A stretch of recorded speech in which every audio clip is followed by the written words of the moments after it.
कैसे रहेगा सबका?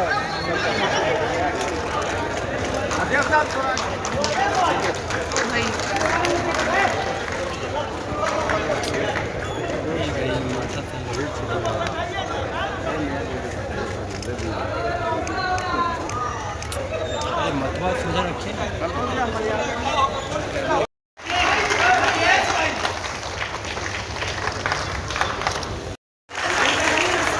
तो इस तरह से नेता प्रतिपक्ष से भरोसा दिलाया है, उसमें हमारे माननीय प्रतिपक्ष नेता तेजस्वी यादव जी 100% खरा उतरेंगे और हमारा समाज पूरा भरोसा करता है उन पर। और अगला 2025 में उनको मुख्यमंत्री की कुर्सी पर बैठाना चाहता है, क्योंकि उन्होंने हमारे समाज के लिए इतने सारे घोषणाएं और वादे किए हैं, जो हमारा समाज उस घोषणा से, उस वादा से जरूरत से ज्यादा खुश है। क्योंकि आज तक 75 वर्षों की आज़ादी के बाद कोई भी ऐसा सरकार ने बढ़ई समाज के लिए ऐसा कुछ नहीं घोषणा किया है, ना ही ऐसा कोई योजना दिया है।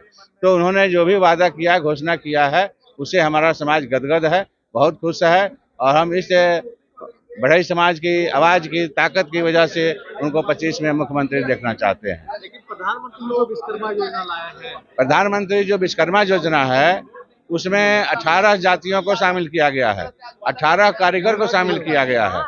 वो लोग विश्वकर्मा नहीं है, उसमें वो कारीगर लोग हैं। अब विश्वकर्मा असली जो है बढ़ई है और लोहार है, बाकी सब जो मिली जुली है और कारीगर है। तो उन्होंने हमारी जाति के लिए जो विशेष घोषणा किया है, उसमें हमारा समाज बहुत खुश है और बहुत उनको मतलब बधाई दिया है अग्रिम कि आप 2025 में इस मुख्यमंत्री कुर्सी पर आसीन होंगे।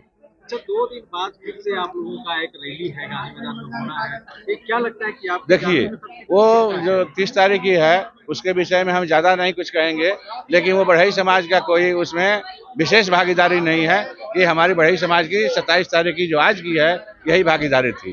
और हम अपनी ताकत दिखाए हैं, हम अपना जोश दिखाए हैं, हमने अपनी आवाज को दिखाया है कि ये हमारे बढ़ई समाज में कितनी आवाज है, कितनी ताकत है, कितनी जोश है, जिसके देखकर हमारे माननीय प्रतिपक्ष नेता तेजस्वी यादव जी बहुत खुश हुए हैं।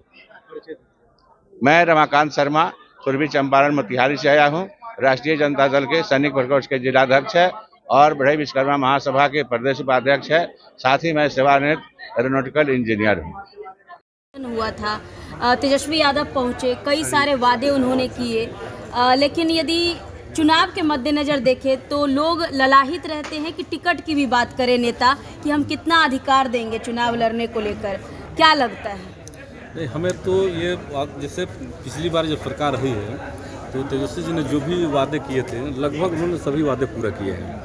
और ये बहुत निर्भीक होकर के उन्होंने कहा है कि मैं जो बोला हूँ 100% मैं कार्य करूँगा। तो मुझे पूरा उम्मीद है कि इस चुनाव में बढ़ई समाज को टिकट भी मिलेगा और सरकार बनेगी तो भागीदारी भी। पिछले बार टिकट नहीं मिला था, एक भी टिकट नहीं मिला। इस बार मिलेगा? पूरा उम्मीद है कि टिकट मिलेगा, क्योंकि कभी ऐसी मांग कभी रखी नहीं गई किसी चुनाव में। लेकिन इस चुनाव के पहले क्योंकि सरकारी आंकड़े भी आ गए, 150% बढ़ई समाज यहाँ पर है, निर्णायक है। अगर वो जिधर जाएगा उधर सरकार बना सकता है और हरा सकता है। इसलिए सभी राजनीतिक पार्टियां इस समाज को लेकर के मीटिंग कर रही हैं, भाजपा हो चाहे कांग्रेस हो चाहे राजद हो चाहे जेडीयू, सब इस समाज को लेकर मीटिंग कर रही है। क्या लग रहा है तेजस्वी यादव इस बार सरकार बना रहे हैं? जैसे विरोध हो रहा है और जैसे देश जिस स्तर पर बेरोजगारी बढ़ रही है, उस पोजिशन पे मान के चले कि तेजस्वी जी आ जाएंगे। अच्छा, तेजस्वी यादव के वादों पे कितना भरोसा हुआ? 100% भरोसा है। अच्छा, हाँ, जो जिस तरह से कह रहे हैं कि एकदम कितना खुश है, सब तो मान लिए हैं। पूरा एकदम खुश है, सभी लोग, पूरा समाज खुश है। बिल्कुल। तो वोट किसको दीजिएगा?